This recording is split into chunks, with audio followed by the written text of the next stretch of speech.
अगर आपसे यह कहा जाए कि जो आप देख रहे हैं वो एक अंधेरी गुफा के दीवार में बनने वाले परछाइयों के समान है, अगर आपसे यह कहा जाए कि जो आप जान रहे हैं वह ज्ञान नहीं है बल्कि केवल आपका मत है, यह मेरा कहना नहीं है बल्कि पश्चिमी दर्शन के महान दार्शनिक प्लेटो का कहना है। और इसी आधार पर प्लेटो ने अपने ज्ञान सिद्धांत को प्रतिपादित किया है। जय हिंद, वंदे मातरम। मैं विकास श्रीवास्तव, आपका आईएएस मार्गदर्शक, उपस्थित हूं वेस्टर्न फिलॉसफी में एक नया लेक्चर लेकर। आज हम लोग पढ़ेंगे प्लेटो का ज्ञान सिद्धांत।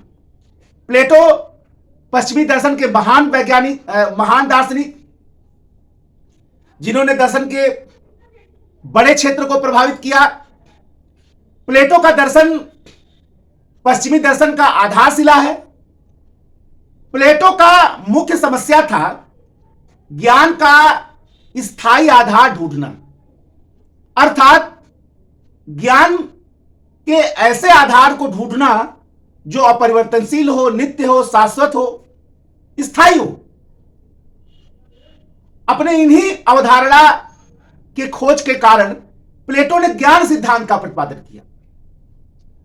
चूंकि प्लेटो के पहले दर्शन के क्षेत्र में दार्शनिक अराजकतावाद का प्रसार था, यानी पूरा पश्चिमी जगत दार्शनिक अराजकतावाद से ग्रसित था और सोफिस्टों ने ज्ञान को व्यक्तिनिष्ठ घोषित कर दिया था। प्रोटेगोरस को कहना था ज्ञान व्यक्तिनिष्ठ है। डेमोक्राट्स तो कहता था कि ज्ञान संवेदनों के आधार पर है, लेकिन संवेदनाएं निश्चित ही नहीं है। यानी जिसको जो महसूस हो रहा है वही सत्य है, यानी ज्ञान का प्रत्यक्षीकरण ही सत्य है। जो प्रत्यक्ष हो रहा है, जो प्रतीति हो रहा है, वही सत्य है।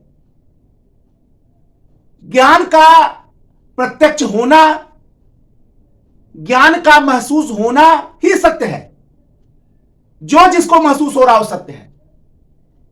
यानी सोफिस्टों के व्यक्तिनिष्ठतावाद ने पश्चिमी दर्शन के क्षेत्र में अराजकतावाद का प्रतिपादन कर दिया था।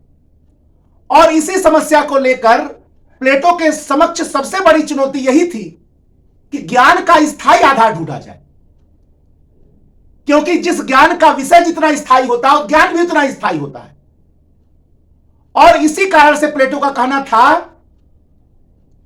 कि अपने आंख से जो हम इंद्रियों से देख रहे हैं, जिस भौतिक जगत को देख रहे हैं, कम से कम वह परिवर्तनशील है, अस्थायी है, अनित्य है। तो कम से कम यहां सत्य ज्ञान की प्राप्ति नहीं हो सकती है। ज्ञान तो वही होगा जो नित्य हो, अपरिवर्तनशील हो, सत्य हो, अविनाशी हो, शाश्वत हो, उसी को ज्ञान कहा जा सकता है। अपनी इसी अवधारणा के कारण प्लेटो ने इस जगत को दो भागों में बांटा। पहला इंद्रिय जगत और दूसरा प्रत्यय जगत। यानी प्लेटो अपने ज्ञान सिद्धांत में ज्ञान के मत को स्पष्ट करने के लिए, ज्ञान की अवधारणा को स्पष्ट करने के लिए प्लेटो ने जगत को दो भागों में बांटा, इंद्रिय जगत और दूसरा है प्रत्यय जगत। प्लेटो कहते हैं कि इंद्रिय जगत ही भौतिक जगत है, जो हम अपने आंख से देख रहे हैं, जो अपने आंख से उसका प्रतिबिंबीकरण कर रहे हैं, प्रत्यक्षीकरण, इंद्रिय जगत है, ये भौतिक जगत है। लेकिन ये क्या है? परिवर्तनशील है, अनित्य है, विनाशी है। यह ज्ञान का आधार नहीं हो सकता है। ये तो परिवर्तित हो रहा है हमेशा। ज्ञान तो अपरिवर्तित होना चाहिए, अपरिवर्तनशील होना चाहिए। यह तो हमेशा परिवर्तनशील होता रहता है। यह विनाशी भी, अनित्य है, लेकिन ज्ञान को तो हमेशा नित्य होना चाहिए, शाश्वत होना चाहिए। प्लेटो कहते हैं इंद्रिय जगत है, यह भौतिक जगत है, यह प्रत्यक्षीकरण का जगत है, यह परिवर्तनशील है, यह अनित्य है, यहां सत्य ज्ञान की प्राप्ति नहीं हो सकती। फिर प्लेटो कहते हैं प्रत्यय जगत के बारे में बताते हैं। प्लेटो कहते हैं कि प्रत्यय जगत जहां प्रत्ययों का वास होता है, यह परमार्थिक जगत है, यह पारलौकिक जगत है, यह नित्य है, यह अपरिवर्तनशील है, शाश्वत है, अविनाशी है, यानी यह अविनाशी जगत है। यहां यह प्रत्यय लोक जो है वो पारमार्थिक जगत है, अलौकिक जगत है। यहां प्रत्ययों का वास होता है। प्रत्यय क्या है? वस्तुओं के सार तत्व हैं, सामान्य हैं, नित्य हैं, अपरिवर्तनशील हैं, शाश्वत हैं, अविनाशी हैं। फिर क्या है? वस्तुओं के सार तत्व हैं। वस्तुओं का विनाश होता है लेकिन प्रत्ययों का विनाश नहीं होता है। जैसे बहुत सारी सुंदर वस्तुओं का प्रत्यय क्या होता है? सुंदरता। सुंदर वस्तुओं का तो विनाश होता है लेकिन सुंदरता का विनाश कभी नहीं होता है। उसी प्रकार इंद्रिय जगत में वस्तुओं का तो विनाश होता है लेकिन वस्तुओं का जो सार तत्व है, वस्तुओं का जो सामान्य तत्व है, वस्तुओं की जो इकाई है, जिसको हम प्रत्यय बोलते हैं, सामान्य बोलते हैं, जिसको आकार या फॉर्म्स बोलते हैं, उसका विनाश नहीं होता है। क्यों? क्योंकि प्रत्ययों के जगत में निवास करता है, जो परिवर्तनशील है, जो नित्य है, जो अविनाशी सत्ता है। प्लेटो का कहना है इसी प्रत्यय जगत का ज्ञान जो है वो सत्य ज्ञान है। ज्ञान की प्राप्ति इसी प्रत्यय जगत का है। वो जो इंद्रिय जगत जहां हम रह रहे हैं, जहां हम देख रहे हैं, जहां हम समझ रहे हैं, ये यहां से ज्ञान की प्राप्ति नहीं होती है। अपने ज्ञान के इस सिद्धांत को और अधिक स्पष्ट करने के लिए प्रत्यय ज्ञान को दो भागों में बांटते हैं और ज्ञान का डिफरेंस मत से करते हैं। यानी मत और ज्ञान, यानी अपने ज्ञान सिद्धांत को और अधिक स्पष्ट करने के लिए प्लेटो मत के बारे में यानी ओपिनियन या डॉक्सा, ज्ञान यानी एपिस्टेमे, दो चीजों को बताते हैं। प्लेटो कहते हैं कि ज्ञान और मत में अंतर होता है। आम इंसान यही जानता है कि जिसको बारे में वो जान रहा वही ज्ञान है, लेकिन वो ज्ञान थोड़ा वो मत है। अपनी इसी अवधारणा को सिखाने के और बताने के लिए और समझाने के लिए प्लेटो मत और ज्ञान में अंतर स्पष्ट करते हैं। प्लेटो कहते हैं मत का मतलब है इंद्रिय जगत का ज्ञान, यानी इंद्रिय जगत के बारे में हम जो जान रहे हैं, इस भौतिक जगत के बारे में जो हम जान रहे हैं वो मत है, वो परिवर्तनशील है, वो व्यक्तिगत है। ऐसा नहीं कि वो नित्य है या वो सामान्य है, सबके लिए बराबर है, बल्कि वो परिवर्तनशील है और वो व्यक्तिगत भी है और वो हर व्यक्ति के आधार पर बदलता रहता है। यानी मत वह है जो किसी व्यक्ति की अपना सोच है, अपना विचार है, वो परिवर्तनशील भी है, वो व्यक्तिगत भी है। जैसे एक शिक्षक किसी स्टूडेंट को अच्छा लग सकता है, वही शिक्षक किसी दूसरे स्टूडेंट को बुरा लग सकता है। अब उस शिक्षक का अच्छा लगना या उस शिक्षक का बुरा लगना कोई ज्ञान थोड़ा, ये मत है। दिस इज ओपिनियन, डॉक्सा, ये कोई ज्ञान नहीं है।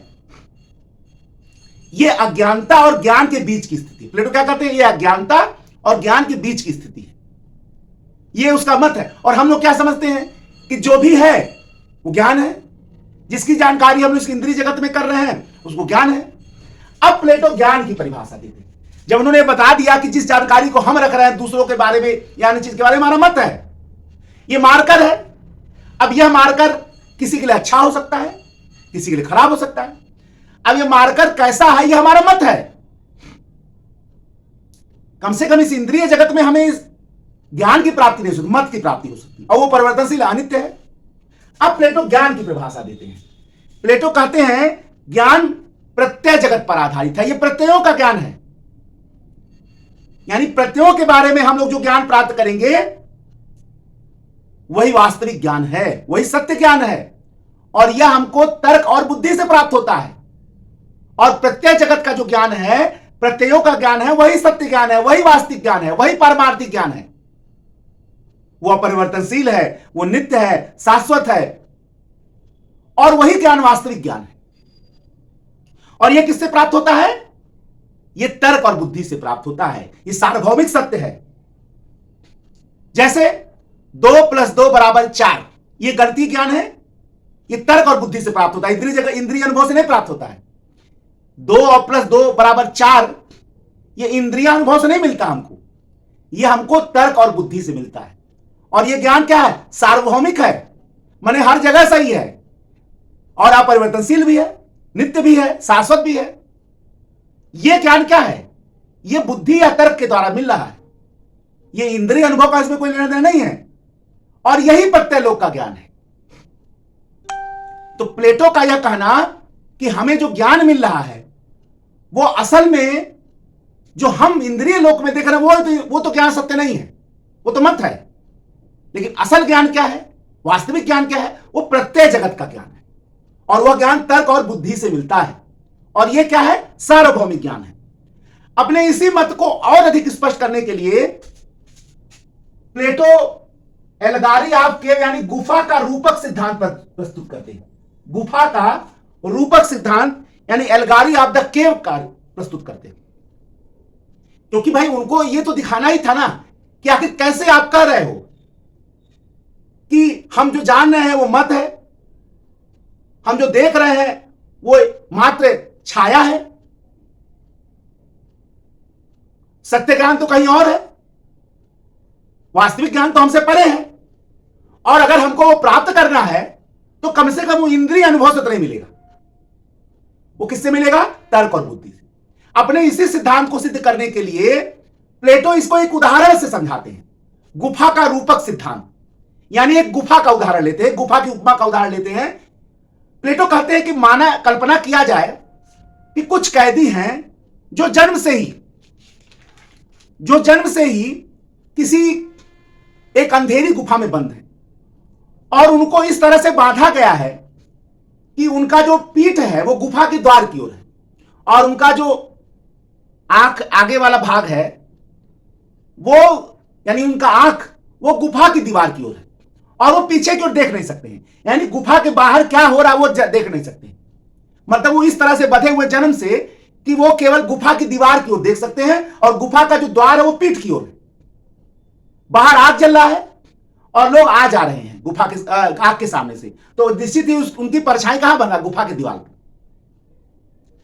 अब वो बेचारे जब से बचपन से ही कैद हैं, शुरू से ही कैद हैं, तो उनको गुफा पे बनने वाली केवल प्रतिबिंब और छाया ही दिखाई दे रही है। वो ये नहीं देख पा रहे कि वास्तविकता क्या है और वो गुफा में दिखने वाली छाया को ही सत्य मान ले रहे हैं अपने इसी गुफा रूपक के। और जैसे ही उनमें से किसी एक कैदी को छोड़ दिया गया तो गुफा से बाहर निकला और जैसे ही अचानक वो उजाले में पहुंचा उसकी आंखें चौधिया गई। लेकिन धीरे धीरे उसको वास्तविकता का पहचान हुआ कि जिनको मैं छाया के रूप में देख रहा था उनकी वास्तविकता क्या है। फिर धीरे धीरे उसका सामना जो है उस व्यक्ति का किससे हो गया? सूर्य से हुआ, जिसको परम शुभ गॉड, जिसको अस्तित्व और प्रकाश का कारक माना जाता है।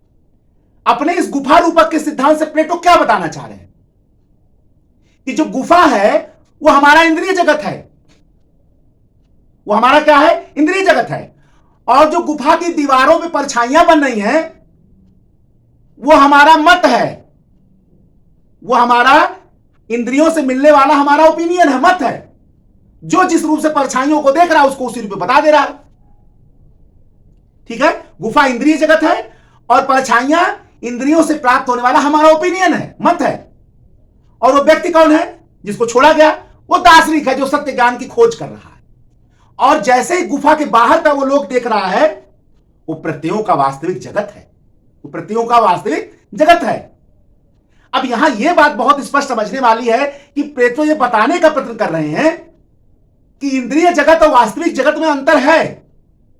इंद्रिय जगत एक अंधेरी गुफा के समान है जहां दीवार पर बनने वाली परछाइयां प्रत्येक व्यक्ति के लिए अलग अलग हैं और उन परछाइयों को के बारे में जो बता रहा है अलग अलग, वो उनका मत है। और जैसे ही गुफा के बाहर वो वास्तविक जगत में प्रवेश करेगा उसको सत्य ज्ञान की प्राप्ति होगी और सूर्य के रूप में उसको परम सुख की भी प्राप्ति होगी। सूर्य क्या है? परम सुख का प्रत्यय के रूप में। यानी प्लेटो का गुफा रूपक सिद्धांत ये तो बताने में, हमें समझाने में जरूर सफल हो रहा है कि असल में इंद्रिय जगत वास्तविक जगत तो नहीं है। हां, हम प्रतीति कर रहे हैं, हम उसका अनुभव कर रहे हैं, हम उसमें जी रहे, ये उनकी बात मैं बता रहा हूं, हम उसमें रह रहे हैं, ये अलग की बात है। लेकिन दर्शन शास्त्र बहुत औपचारिक रूप से आप पढ़ेंगे तो नहीं समझ में आएगा। मैं भी आऊं और उसी प्रकार से लेक्चर दे दूं जिस प्रकार से किताबी लेक्चर, तो वो समझ में नहीं पाएंगे आप। और मेरे यूपीएससी फिलॉसफी ऑप्शनल का जितना लेक्चर मैंने दिया आप देख लीजिए, वो अनौपचारिक ही है। मैं भी चाहूं तो उस किताबी रूप में दे सकता हूं, लेकिन वो मुझे आता नहीं है। क्योंकि मैं चाहता हूं कि फिलॉसफी के क्षेत्र में आपका पूरा अनौपचारिक रूप से कॉन्सेप्ट बने, तभी एग्जाम में आप लिख पाएंगे। दर्शन शास्त्र एक ऐसा विषय है जिसमें गणित के रूप में नंबर मिलता है, इसीलिए मैं दर्शन शास्त्र को बिल्कुल अनौपचारिक भाषा में, जैसा आप समझते हैं, जैसा आप बात करते हैं, उस रूप में समझाने का प्रयत्न करता हूं, ताकि आपका कॉन्सेप्ट बेटर हो, बेस्ट हो, अच्छे से। एग्जाम में कैसे भी प्रश्न घुमा कर आए, आप हिले ना, बल्कि आप हर प्रश्न को सॉल्व कर सके, लिख सके। इसलिए मैं इस भाषा में समझ, नहीं तो आके मैं उसको औपचारिक रूप से नियम कानून किताबी रूप से पढ़ा दूं, नहीं समझ में आएगा। दर्शन शास्त्र एक ऐसा विषय है, खो जाने वाला विषय है। जब आपको उसमें आनंद आने लगेगा तभी समझ में आएगा दर्शन शास्त्र। और मैं अपने इस सिद्धांत के अंदर यही बताना चाहता हूं। मैं अपने यूपीएससी फिलॉसफी ऑप्शनल का जो मैं लेक्चर देता हूं, उसमें मेरा उद्देश्य यही रहता है कि आपको अनौपचारिक रूप से बातचीत की भाषा में समझाते हुए हर कॉन्सेप्ट को क्लियर करें, ठीक है। तो अपने इस सिद्धांत के माध्यम से, गुफा रूपक के सिद्धांत के माध्यम से प्लेटो यह बताने में तो सफल हो गए, ठीक है ना। अब प्लेटो ने अपने इस ज्ञान सिद्धांत को और स्पष्ट करने के लिए उन्होंने ज्ञान को विभिन्न स्तरों में बांटा है, ठीक है ना। यानी उन्होंने विभाजित रेखा का सिद्धांत प्रस्तुत किया है, विभाजित रेखा का सिद्धांत। और अपने इसी विभाजित रेखा के सिद्धांत में प्लेटो ज्ञान के 4 स्तर बताते हैं। पहला कल्पना, विश्वास, दूसरा विश्वास, तीसरा चिंतन और चौथा बुद्धि। ये 4 स्तर बता रहे हैं प्लेटो। कह रहे हैं ज्ञान के 4 स्तर होते हैं। जो छाया और प्रतिबिंब के रूप में हम प्राप्त कर रहे हैं वो क्या है? कल्पना है, ठीक है। फिर भौतिक जगत की जो वस्तुएं हैं वो विश्वास की श्रेणी में आती है। गणितीय ज्ञान जो है वो चिंतन के रूप में है, और जो प्रत्यय लोक का ज्ञान है वो क्या है? बुद्धि के रूप में। और यही सर्वोच्च ज्ञान है। यानी जो हम छाया और प्रतिबिंब के रूप में देख रहे हैं वो कल्पना हमारा है, जो इंद्रिय जगत की वस्तुएं हैं, वो भौतिक जगत की वस्तुएं हैं, वो हमारा विश्वास है। चिंतन के द्वारा हम जो ज्ञान प्राप्त करते हैं वो गणितीय ज्ञान है, जो गणित में मिलता है, 2 + 2 = 4। और बुद्धि से जो ज्ञान मिलता है सर्वोच्च, वो है प्रत्यय जगत का ज्ञान। यानी प्लेटो अपने इन 4 लेवल से यही बता रहा है कि एक मनुष्य यहां से यहां तक की यात्रा कर सकता है, यहां से यहां तक की, लेकिन अंतिम में जो स्पष्ट ज्ञान उसको मिलेगा वो किससे मिलेगा? वो बुद्धि से ही मिलेगा। यानी प्लेटो एक बुद्धिवादी दार्शनिक के रूप में दिखाई दे रहे हैं, बल्कि प्लेटो की दर्शन की आधारशिला ही बुद्धि पर आधारित है, और बुद्धिवाद के वो आदि प्रवर्तक भी माने जाते हैं। समस्त बुद्धिवादी दर्शन जो है वो प्लेटो के दर्शन पर ही आगे बढ़ा है, चाहे वो देकार्त हो, लाइबनिज हो, कांट भी बहुत कुछ हद तक प्रभावित हुए। तो ये सिद्धांत जो है वो प्लेटो आदि प्रवर्तक के रूप में दिखते हैं। पश्चिमी दर्शन की तो आधारशिला है ही, साथ में बुद्धिवाद के भी आदि प्रवर्तक के रूप में प्लेटो दिखाई देते हैं। और एक और सिद्धांत जो उन्होंने दिया वो तो बुद्धिवाद का मूल ओरिजिन ही माना जाता है। अपने ज्ञान सिद्धांत को और स्पष्ट करने के लिए प्लेटो ज्ञान की स्मृति का सिद्धांत देते हैं। प्लेटो कहते हैं कि हमारा समस्त ज्ञान कोई नया ज्ञान नहीं है, बल्कि पुराने ज्ञान का स्मरण ही है। हम कोई नया ज्ञान नहीं प्राप्त कर सकते हैं, बल्कि हम अपने पुराने ज्ञान को स्मरण करते हैं, रिकॉल करते हैं। कैसे? प्लेटो कहते हैं कि आत्मा अजर और अमर है। कहां निवास करती है? प्रत्यय जगत में निवास करती है। प्रत्यय जगत में निवास करती है, सर्वोच्च जगत में निवास करती है, पारमार्थिक अलौकिक जगत में निवास करती है, और उसके पास समस्त ज्ञान है। पूर्व जन्म में उसने बहुत सारे ज्ञान को अर्जित किया है, लेकिन जब शरीर समाप्त हो जाता है तो प्रत्यय लोक में पुनः पहुंच जाती है। लेकिन जब वो पुनः जन्म लेती है, शरीर धारण करती है, तो शरीर धारण करने की प्रक्रिया में वो ज्ञान को भूल जाती है। लेकिन जब उसको पुनः याद कराया जाता है तो अपने उस ज्ञान को पुनः स्मरण कर लेती है। यानी ज्ञान की प्राप्ति की जो प्रक्रिया है वो कोई नया ज्ञान नहीं है, बल्कि पुराने ज्ञान का स्मरण करना ही है।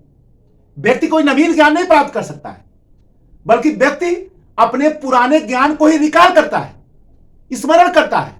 यही ज्ञान के स्मृति जन्य सिद्धांत है। और प्लेटो इसी ज्ञान सिद्धांत को बताते हैं कि हम कोई नया ज्ञान नहीं ले पा रहे हैं, हम जो पहले से जान रहे थे। यानी अगर कोई टीचर किसी स्टूडेंट को पढ़ा रहा है तो कोई नया ज्ञान नहीं दे रहा है, बल्कि उसको उसके पुराने ज्ञान का स्मरण करा रहा है। कोई वो नया ज्ञान हमको नहीं दे रहा है। जब हमको कोई चीज बता रहा है तो ऐसा थोड़ा कोई नया ज्ञान दे रहा है, बल्कि वह हमारे पुराने ज्ञान का स्मरण करा रहा है। यानी ज्ञान की प्राप्ति का मतलब हुआ अपने पुराने ज्ञान को स्मरण करना, कोई नया ज्ञान आपको नहीं मिलेगा। इस प्रकार प्लेटो अपने ज्ञान के सिद्धांत के तहत यह सिद्ध करने का प्रयत्न करते हैं कि जो लौकिक जगत है वहां हमको स्पष्ट ज्ञान नहीं मिल सकता है, वहां सत्य ज्ञान नहीं मिलता है, बल्कि सत्य ज्ञान की प्राप्ति हमें पारमार्थिक लोक से अर्थात प्रत्यय जगत से प्राप्त हो सकता है, और प्रत्ययों का ज्ञान ही हमारा वास्तविक और सत्य ज्ञान है। ठीक है ना। और इसकी प्राप्ति इंद्रिय से तो नहीं होगी, बल्कि किससे होगी? बुद्धि से ही होगी। इस प्रकार से बुद्धिवाद के वो आदि प्रवर्तक बन जाते हैं। ये तो प्लेटो का पूरा सिद्धांत हो गया। अब दर्शन शास्त्र में आलोचना मस्त है। प्लेटो का सबसे बड़ा आलोचना तो स्वयं उनके शिष्य अरस्तु ने ही किया है। अरस्तु ने कहा है कि अगर प्रत्ययों को वस्तुओं से अलग रखा जाए तो यह संभव ही नहीं हो सकता है।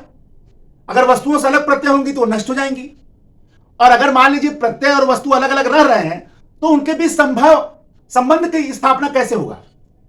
अगर प्रत्ययों और उनके वस्तुओं के बीच कोई सादृश्यता है तो उस सादृश्यता की व्याख्या के लिए किसी अन्य का हमको कल्पना करना पड़ेगा, फिर उसके लिए किसी अन्य का कल्पना करना पड़ेगा, तो तृतीय पुरुष का दोष पैदा हो जाएगा।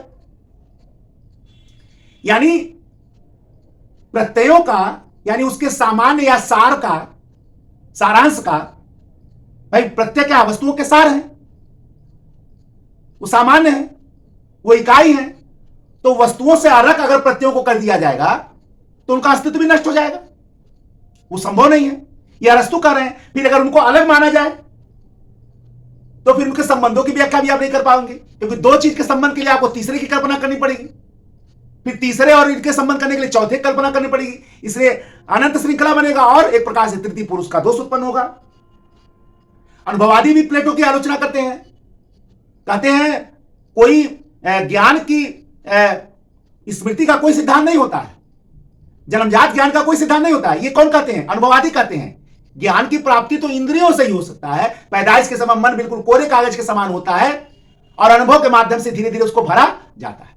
तो प्लेटो चूंकि कह रहे थे ज्ञान तो जन्मजात है, वो तो हमारे स्मृति में पहले से था, बस उसका रिकॉल करना है, रिकलेक्शन करना है, फिर से हमको उसको स्मृति में लाना है, फिर से स्मरण करना है। तो लेकिन अनुभववादी क्या करे? नहीं, यह संभव नहीं है। ज्ञान की प्राप्ति कोई जन्मजात प्रत्ययों से नहीं होता है, ज्ञान की प्राप्ति अनुभव से होता है। और अनुभववाद के जनक लाभ थे। ठीक है ना। आधुनिक विज्ञान क्या कहता है कि ज्ञान की प्राप्ति प्रयोगों से, परीक्षण से, अनुभव से धीरे धीरे विकसित होता है। ठीक है ना। तो अब प्लेटो कह रहा है कि ज्ञान जन्मजात है। लेकिन तमाम आलोचनाओं के बाद भी यह कहा जा सकता है कि प्लेटो का ज्ञान सिद्धांत निश्चित ही पश्चिमी दर्शन की एक आधारशिला है, और अपने इस ज्ञान सिद्धांत की प्राप्ति के आधार पर निश्चित ही प्लेटो यह बताने का प्रयत्न करते हैं कि वास्तविक ज्ञान तो बुद्धि से ही मिलेगा, वास्तविक ज्ञान बुद्धि से ही मिलेगा। इंद्रियों से तो केवल हमको अस्थिर ज्ञान मिल पाएगा, परिवर्तनशील ज्ञान मिल पाएगा। यानी इंद्रिय जगत का ज्ञान जो है वो वास्तविक ज्ञान नहीं है, वो तो मत है, ओपिनियन है, वो परिवर्तनशील है।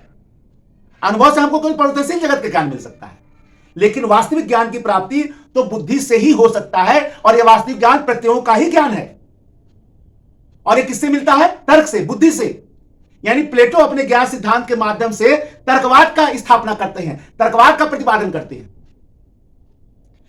अपने गुफा रूपक सिद्धांत से प्लेटो कम से कम यह तो जरूर सिद्ध करते हैं कि जो हम जान रहे हैं वो भौतिकता का सतही धारणा है, अस्पष्ट धारणा, अस्पष्ट ज्ञान है।